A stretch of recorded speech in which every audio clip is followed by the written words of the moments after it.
Assalamualaikum warahmatullahi wabarakatuh. Perkenalkan, nama saya Widya Sofiani dengan NPM C10190124 dari kelas Pasar Modal dan Manajemen Portofolio C. Di sini saya akan mempresentasikan analisis fundamental saham perusahaan telekomunikasi Indonesia Persero Tbk. Sebelum masuk kepada analisis, saya akan menjelaskan profil perusahaan dari PT Telekomunikasi Indonesia Persero Tbk.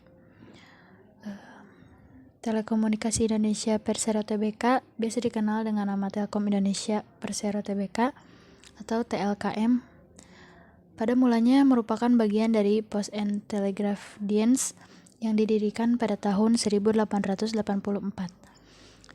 Pada tahun 1991, berdasarkan Peraturan Pemerintah Nomor 25 Tahun 1991, status Telkom diubah menjadi perseroan terbatas milik negara atau Persero.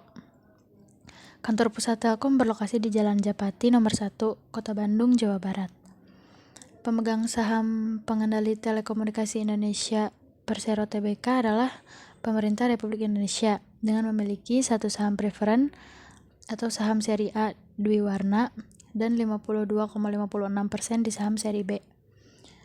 Anak usaha Telkom Indonesia dibagi menjadi 4 kelompok dan pemimpin bisnisnya, yaitu bisnis seluler atau Telkomsel yang sering kita jumpai.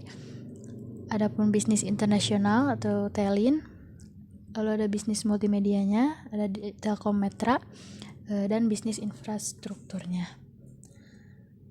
Lalu untuk bisnis modelnya, PT Telekomunikasi ini kegiatan usahanya bergerak di bidang penyelenggaraan jaringan dan jasa telekomunikasi. Lalu segmen usahanya atau marketnya di Indonesia.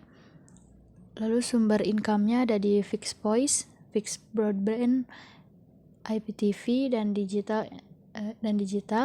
Lalu ada enterprise cloud atau mobile simpati, lalu penyewaan tower.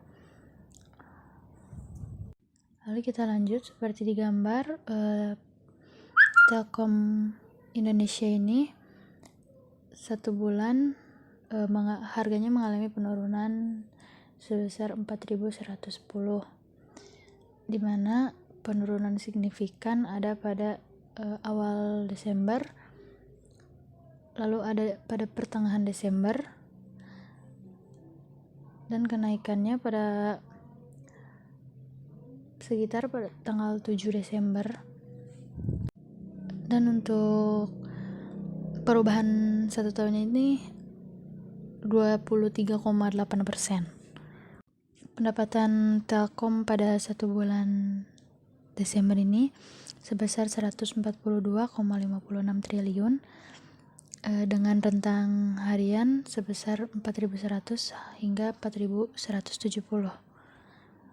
Lalu analisis fundamental pada umumnya menggunakan indikator-indikator perusahaan yang tertera melalui laporan keuangan perusahaan seperti price to earning ratio atau PE, lalu ada ROE atau return to equity dan lain-lainnya.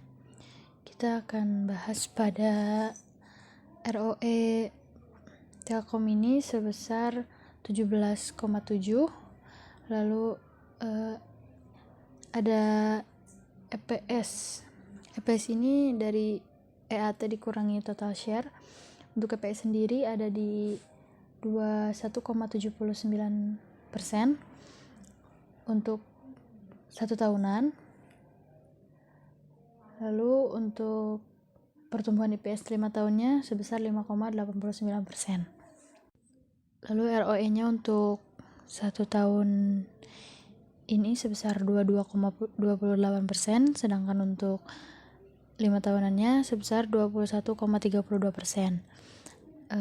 Lalu ROA pada satu tahunnya 13,46% dan ROA 5 tahunnya 14,43%. Jadi untuk kesimpulannya, Telkom Indonesia Persero Tbk atau PT TLKM ini untuk satu bulan ini mengalami penurunan harga sebesar 4.110 atau minus 1,20%. Mungkin segitu dari saya. Mohon maaf bila terdapat kesalahan. Wabillahi taufiq wal hidayah. Wassalamualaikum warahmatullahi wabarakatuh.